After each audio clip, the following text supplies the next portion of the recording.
আসসালামু আলাইকুম। আমি ফরাদ হোসেন। আজকে খুব গুরুত্বপূর্ণ একটা বিষয় নিয়ে কথা বলতে আসলাম।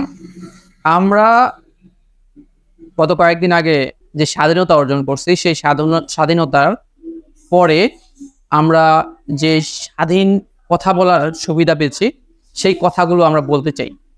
আমরা শোনাইতে চাই তাদেরকে যারা চাটুকারিতা করত।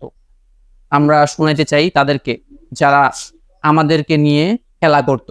আমাদের ইয়াং জেনারেশনকে নিয়ে খেলা করত, তাদেরকে ব্যবহার করত সেই সব মোটিভেশনাল স্পিকার, পাবলিক স্পিকার নামের ভুয়া মানুষদেরকে।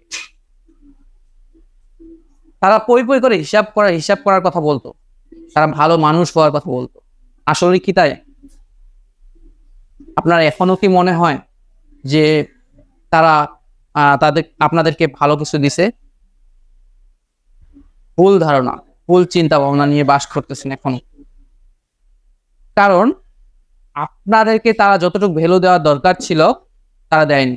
তারা শুধু তাদের প্রোফাইলটা ভারী করার জন্য, তাদের ইমেজটাকে বাড়ানোর জন্য তারা আপনাদেরকে ব্যবহার করছে।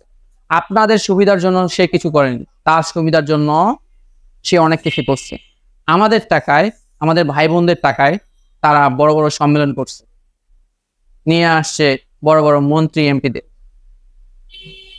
বলছে ভালো মানুষের গুণ গাওয়া, ভালো মানুষ হইতে শিখাচ্ছে। কিন্তু যাদেরকে ভ্যালু দেওয়ার দরকার ছিল, যাদেরকে পর্যাপ্ত ভ্যালু দেওয়ার দরকার ছিল, যেই সকল উদ্যোক্তাদের সামনের দিকে নিয়ে যাওয়ার দরকার ছিল, তাদেরকে সেই ভ্যালুটা দেয়নি। আসলে কি ভ্যালু দিছে? কয়জন তাকে বলছে যে তোমাদেরকে বই পড়তে হবে? বলেনি। শুধু বলছে ভালো মানুষের দিতে পারো, সেশন চর্চা করো। কি আছে এই সেশন চর্চায়? কি এমনটা আছে? কিচ্ছু নেই। তারা বলছে পই করে হিসাব রাখতে। কি হিসাব রাখবে? হিসাবটা রাখবে কি? আর যেখানে মানুষ হিসাব করতেই পারে না, সেখানে হিসাব রাখবে কি? হিসাব শিখাইছেন? কি হিসাব রাখতে হবে? কখনোই না। কখনোই বলেন নাই যে কি বই পড়তে হবে, কি বই পড়লে একজন উদ্যোক্তার কাজে আসবে, কি বই পড়লে একজন ভালো মানুষ হওয়া যাবে। 90 দিনের সেশন দিয়ে কোনো কাজ হয় না।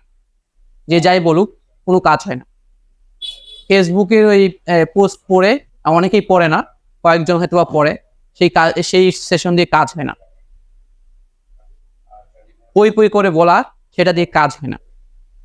তাদের নিয়ে কাজ করতে হয়, তাদের যোগ্যতার দাম দিতে হয়, তাদেরকে যোগ্য বানাইতে হয়।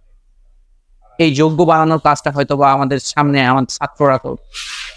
আমরা দেখছি কিছুদিন যাবৎ যে ছাত্ররা কিভাবে বাংলাদেশকে সুষ্ঠু পরিকল্পিতভাবে সাজানো যায় সেটা শিখাচ্ছে।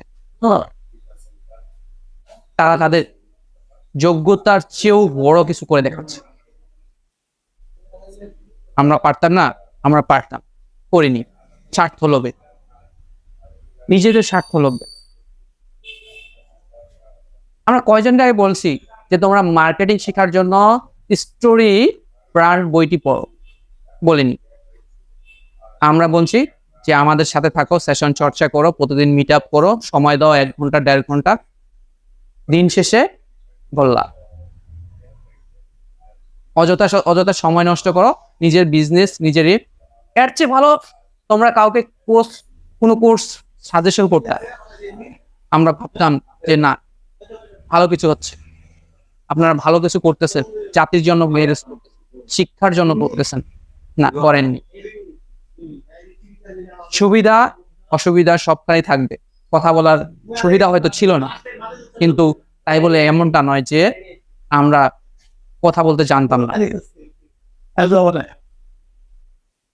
কিন্তু আমরা আমাদের স্বার্থ লোভে বড় বড় মোটিভেশনাল স্পিকার যারা বলে নিজেদেরকে, তাদের স্বার্থ লোভে কিছু বলেন।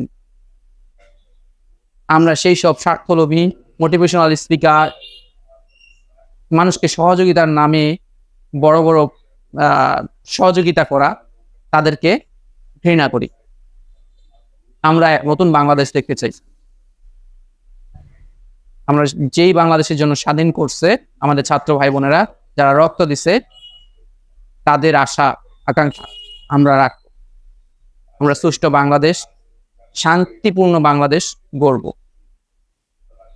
ধন্যবাদ, আজকে এই পর্যন্ত।